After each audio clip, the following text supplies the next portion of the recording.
y'all, it's Hope here at Crafty Hope, and welcome!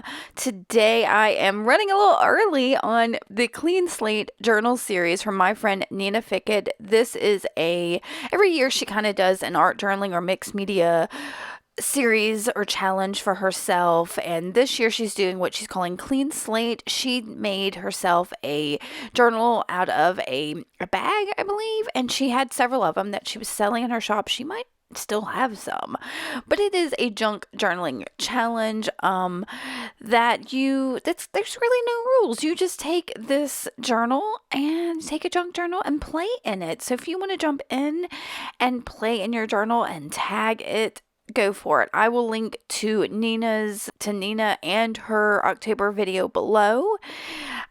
She suggested, after I made this little junk journal as part of my Crafty Hope prompts, that I use it for her Clean Slate project. So that's what I'm doing. I flipped to the next spread in it. I've really enjoyed this process because sometimes I like to play without the prompts. So this has been a lot of fun. Some of my favorite spreads have come in this journal. So I just flipped to the next page, y'all. I'm so rambly right now. I don't know. And grabbed what are those? Neocolor 2 crayon and scribbled. I scribbled all over the page. Of course, grabbed some water to activate it, put my fingers in it a little, and then splattered it some with my paintbrush. What color is that? I don't know. Yellow ochre, maybe? I do love a yellow ochre. And I am going to dry it. From here, I decided I pulled out my white gesso. This is a Liquitex Professionals gesso. I think I'm going to use that same paintbrush, dry it off a little bit, and rub some of the Neocolor that didn't get activated to see if I could spread it even a little bit more and kind of just move that move the Neocolor around and move the gesso around. So the page on the right is super thin. I think it's some kind of envelope or something. It could be just copy paper. I'm not super sure. But it was thin and the water and the color and all was kind of going through it. So I knew I was going to need to bulk that up a little. The page on the left was actually pretty nice. It was some rust-dyed paper with a little bit. If you saw my last one, you saw I had to fix a hole on the back side of it. So, but I was like, you know what? We're going to go ahead and do my favorite thing, which is to collage. Usually I start my junk journal pages with collage, but something in me was like, no, let's put a little color, put a little something different down, and that's why I went with the Neocolor and then the gesso. But now I'm using my Oohoo glue stick and scraps from my scrap bin to glue down. Now, like I said, I'm going to link to Nina's October project, but Nina is already planning for her 2024 project, and I've heard a little bit about it from her, and I'm so excited to kind of see how she's going to do it and maybe play along. She should start revealing some of that here soon, maybe in November. It may be December that she's doing some of that reveal about how she is making how she's doing her project for next year. So I encourage you to go check out Nina, give her a follow, and learn more about her next project. This one has been a lot of fun. I know we're coming to the end of it with, this is October, it's fall, it's lovely, it's wonderful, and I am trying to enjoy every little bit of it as I can because the weather's been really lovely here. I'm being really chatty, y'all. I'm sorry. I guess it's something about having the vlog and getting used to chatting with y'all a little bit more. So, all right. So as you can see, I'm putting all kinds of things down. Those last two pieces were actually book pages of some kind that I did some mark making on, and I really have been loving those layers of mark making pages or pages I've altered in my journal. So I'm going to have to remember to do that more. In fact, I have taken a few things where when I had excess of something when I finished a project and just did some marks with the excess paint or whatever it is, inks or whatever. I really should have done it with this. You'll see in a little bit. I'll have some excess, but I didn't make it back into the craft room once I finished this. I think this was just before I was going to make dinner. I was just trying to get some art in my day. And yeah. So that little piece, I'm not sure. It's some kind of tissue paper. I believe I was sent that in the Trading Papers Pal swap. So anyway, I had some little scraps of it, and I that's going to lead me into something here in a little bit, along with the fact that if you'll notice on the right side of the page, I've got it folded over and got some washi tape holding it down to make a little pocket. So I thought I was going to put like some kind of little card or something in that pocket, because if there's a pocket, I feel like it needs to be used. Like something needs to. I do love me a pocket in my clothes, but I still struggle with pockets in my journals. So what I end up doing in this one really surprises me, y'all, and I really love it. So I hope y'all do too. I'm still collaging here. I think I'm finishing up. I'm trying to decide. I'm looking through my stack. I'm kind of checking on things, gluing the last little bits down. I find that collage is a great jumping off point, as well as helping stabilize those pages. Like I said, that page on the right was super thin and needed some bulking up. So that collage definitely helped with that. So I'm looking at this for a while and trying to decide, and I knew what I was going to do, which is put some more gesso down. This does a couple things. Again, it gives some texture, not again. It gives some texture to the pages, but it also helps integrate all those pieces of collage with one another so that it's not so distracting, that it's different things, because in the end, this collage in the background is really just going to be the background. It doesn't have to be the star of the show.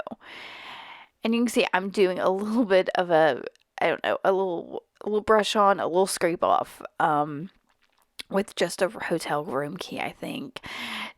And that's just to get some different textures and orientations of it. I was really liking how when I scraped off those like coppery bits of paper that I had glued down, we're getting different depths of the gesso, and I really enjoyed that. So I'm going to add more gesso. Again, I keep saying again. I hate when I get in these cycles of saying the same words over and over, and I try to listen to what I say. This helps give some texture to the page and bulks it up also. So the gesso is definitely a barrier to any kind of watery things I'll put on here in a bit. All right, so I think that is all the fetzing with the gesso. I'm trying to like put things away, give myself some room on my desk, and not work in the 5 inches of space I've got there. So like I said, watery things going on the page. I decided to pull in some acrylic inks. These are both Amsterdam. This first one is an Azo Yellow Deep. It's I think it's not one I would have normally picked for myself, but it was on clearance and I thought, well, that's a fun color. Let me grab that. So it's a yellowy orange, and as you kind of bleed it out, it becomes more yellow, and where it kind of piles up, it's more orange. It'll end up, when it's dry, being more yellow for sure. And the other one is, I believe it's a warm gray. So it's not going to add a whole lot, but what I ended up doing was putting a little bit of it in the same little part of my palette where I had my gesso. And you see I'm stirring that up. So that'll push back the color of that warm gray, but it'll also give it more opacity, so it's not so transparent. And I'm putting this on the page. Again, this is going to help integrate some of the papers back there, and I don't know, just like I said, give some opacity to it. So I'm just playing with that. I think I'm going to try to splatter it. It didn't do a great job splattering, but that's okay. And then I was like, you know what? I really needed some brown. So I pulled out my coffee cup. This is a yogurt container, actually, that has some coffee crystals that were made into coffee, I guess, with water, and then it's dried up. So I just spray a little bit more water in it to reconstitute it, and then I use it as a paint thing. I love the way the coffee works on art journal pages. So I've dried it, and I will tell you that I went off camera, played with a bunch of different things, and came back with these. I think these are like paper doll portraits or something from Tim Holtz. And because I was trying to figure out what I wanted to put in that pocket, and y'all, these paper doll portraits or whatever they're called slide into that little pocket kind of perfectly. So it was just a matter of picking out which one I liked the most. She was the first one I put in there, and I really liked her a lot. But she's got like this flowery thing going on, and it really got covered up. So I was like, you know what? I'm going to go with this little girl. She's kind of, her blank stare is a little creepy, and her being, this being October and Halloweeny, I thought that was perfect. Now, that other girl I looked at with the hat on, she felt a little timeless to me. Like, she could have been from the 90s in the Blossom era, or she could have been back in the day. So I thought that she was kind of fun. But no, I'm going to go with this other little girl. Before I decide to glue her down and put her in her little pocket, I grabbed my Stabilo all pencil. Y'all, this is just a little stub of one that I was like, yeah, I need her. So, I mean, I need to use this. I'm losing my train of thought. I apologize. So I'm making it some little scriggly dot dash things all over with that Stabilo all pencil. And then, of course, I will activate it. Now, what's great about using those acrylic inks below is they are permanent, so they will not reactivate and move. The coffee might. I have had it do that, but the other things I put in there will not. So once I get all my little dots activated, I am going to splatter that Stabilo just a little bit because yeah, all of the pages need splatter. Lots of splatter. And then I've got this, it's a Dr. P.H. Martin's copper acrylic ink, or maybe it's India ink. It's India ink, isn't it? And it is old, and the little eyedropper thing doesn't really work. So I'm going to use a pipette to put some of that copper ink into my palette over there along with some water. And I end up putting like way too much water in there. And this is what I was talking about that I should have come back and used before it dried in my palette because I had so much of it. But the little paper coppery pieces I put down are what prompts me to go ahead and use this copper so that I bring it into other parts of the page. And I really love it. I often use a lot of gold, but this copper is a lot of fun too. So once I splatter it kind of all over the page, I'm going to take it. And remember, this is kind of watery, so I don't think I mixed it well. So it's just going to lend, where I'm kind of painting with it, it just lends a metallic effect. And you can see I activated that Stabilo I put across the bottom of where my little girl is going to sit, which was kind of neat. So now it's time to put my little girl down, and I am using Fabri-Tac, and of course it's all clogged up.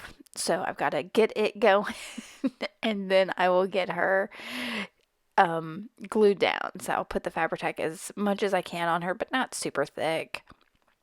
And then slide her in there. And then once I get her going, I knew I wanted a sentiment on here. That's kind of how I finish out most things. Before I do the sentiment, I'm going to give her some shadow with that Stabilo. So I'll go around her in the places where because across that bottom, I did put the Stabilo, but the rest of her hasn't gotten it. So, and now I will activate it. Once I get this all activated and nice and dark and shadowy, I'll dip into my stash of like sentiment stickers and pull out some Tim Holtz metallic ones. I'm going to go with the white ones with the gold writing on it because it was the closest thing to the copper. And I thought sticking with that metallic would be really nice. So, I can't even remember what it says. Do I have? No, I don't have that journal in here to tell you what it says. But I'm going to stick it down, and then I'm going to put some ooh on the back of it to make sure it sticks well, because you can see I stick it down. Nope, it comes right back up. I will put a little bit of the Stabilo underneath it to also give it a little bit of shadow.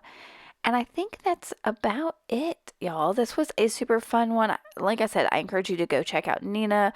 And if you can't play along with this year's art journaling series from her, stay tuned. Very soon she's going to announce what she's doing for next year, and you can start prepping for that. All right, guys, thank you so much for coming by and watching. If you like this, make sure to give me a thumbs up, hit that subscribe button, and I will see y'all later. Thanks for watching. Bye.